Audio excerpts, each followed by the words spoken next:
Xenophobia. It's a powerful word, isn't it? It sounds so ancient, like it's been etched into human history forever, describing this deep, primal fear of outsiders. But what if everything we think we know about that word is completely wrong? I mean, think about it. In 2016, one online dictionary even called it the word of the year. It's all over our headlines, all over our conversations, and it just feels timeless, right? This gut reaction, this hardwired fear of anyone who's different, something that's always been there, driving conflict and suspicion. But here's the thing. What if this ancient-sounding word isn't ancient at all? What if I told you its entire backstory is a complete surprise, and that its real origin is way more recent and frankly way weirder than you could ever imagine? Okay, so to get to the bottom of this, let's start in the most obvious place. Ancient Greece. I mean, the word is pure Greek, right? Xenos for stranger and phobos for fear. It's a total no-brainer that it must have come from there. But here's our first clue that something's a little off. See, for the ancient Greeks, xenos wasn't just scary stranger.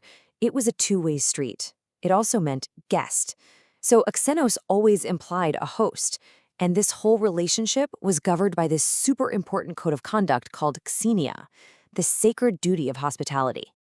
They were so into this idea, they even had a word for the love of strangers, philoxenia. They literally believed that Zeus, the king of the gods, was the personal protector of travelers and guests. So you've got to figure, if they have a word for loving strangers, they absolutely must have had one for fearing them, right? And yeah, they for sure understood what bad hospitality looks like. I mean, just look at the Cyclops in the Odyssey. He's a monster specifically because he eats his guests instead of, offering them a drink.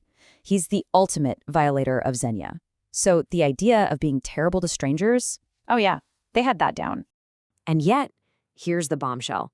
Scholars have looked, they've scoured every ancient text, every dictionary, every piece of pottery, and the word xenophobia is just not there. It doesn't exist. Now, don't get me wrong, the Greeks could be incredibly cruel to people they called barbarians, but that specific idea, an irrational phobia of strangers, it's a ghost. It wasn't a concept for them. So if it's not from ancient Greece, then where on earth did it come from? Well, the real story is way more recent, and honestly, it's pretty weird. It all starts not with some epic war or a great philosopher, but with a kind of random archaeological dig in Rome in the early 1900s. Okay, picture this. It's 1906. Some construction workers in Rome are digging a foundation, and bam, they hit some ancient marble. They call in an expert, and over the next couple of years, he uncovers something that just blows everyone's mind. A huge temple dedicated to Syrian gods in a sacred part of ancient Rome. This was a huge deal because it totally messed with the neat little boxes people had for East and West. And in the report about this discovery, published in 1909, we find it right there in print, the first documented use of our word. An Italian archaeologist, Rodolfo Lenciani, writes that his analysis is not impaired by prejudice or xenophobia. And look at that, he even spells it with a Y at the end and puts it in quotation marks. He's basically waving a flag saying, hey everyone, I'm using a brand new word here. But here is the absolute best part. Who was he accusing of this xenophobia? Ancient Romans worried about Syrian immigrants? Nope. He was talking about his fellow archaeologists. He basically invented the word to call out the petty professional jealousy between the French, German, and Italian academics who were all fighting over the credit for this dig. Just let that sink in. This huge, heavy word we use today was born out of a snarky academic turf war. It's kind of hilarious. So, that's the bizarre birth of the word. But what about the idea behind it? The slow dawning realization that maybe, just maybe, hating strangers for no reason is wrong? Well, that story has a much deeper and much darker history. And for that, we have to go back to 15th and 16th century Spain. See, back in the late 1400s, Spain wasn't really Spain yet. It was a jumble of different kingdoms. So to stitch it all together into one nation, the monarchs, Ferdinand and Isabella, used a really powerful glue, fear. How do you make everyone feel like they're on the same team? You give them a common enemy, or in this case, two, the Moors and the Jews.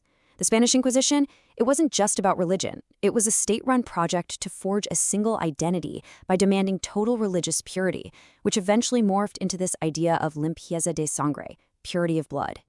And the result of all this was just brutal. It led to outright ethnic cleansing. In a single year, 1609, the Spanish crown kicked out 300,000 of its own citizens.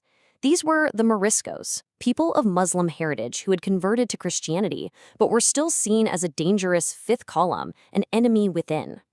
But a system built on that much cruelty can't last forever without pushback. And a powerful moral outcry did begin to rise up, especially when Spain took this model of conquest and persecution across the Atlantic to the Americas, where the brutality reached a whole new level. And this is where a guy named Bartolomé de las Casas comes in. He was a Spanish priest who had gone to the New World and had seen firsthand what was happening, and it broke him. He basically said, I can't be a part of this, and spent the rest of his life as a whistleblower, documenting the absolute horror show being carried out in the name of God and Spain. And his writing, it was not for the faint of heart. He used graphic, horrifying detail because he wanted people back in Europe to truly understand the barbarism. He wrote things like this. They grabbed suckling infants by the feet and, ripping them from their mother's breasts, dashed them headlong into the rocks. Others laughing and joking all the while. It's just unimaginable. Now here's what made Las Casas so radical for his time. He took the official story, that the Spanish were civilized Christians and the natives were savages, and he completely flipped it on its head. He said, no, you are the savages. He called the Spanish colonists ravening wolves and the native people gentle lambs. He argued that the real barbarism wasn't coming from the jungles, but from his own people. And in doing so, he was championing this really revolutionary idea that there's a universal morality, that we should judge people based on their actions, what they do, not on their race or their religion or where they come from. This was a massive step towards the idea that all people have certain rights, that morality applies to everyone, equally. Okay, so let's tie this all together. We have this weird story about a word invented in 1909 during an academic squabble. And we have this much older, darker story about a moral awakening in the 1500s. So what? Why does any of this history matter to us right now? All right, here's the breakdown. First, the word xenophobia is super modern. It's barely over 100 years old and started as an insult between scholars.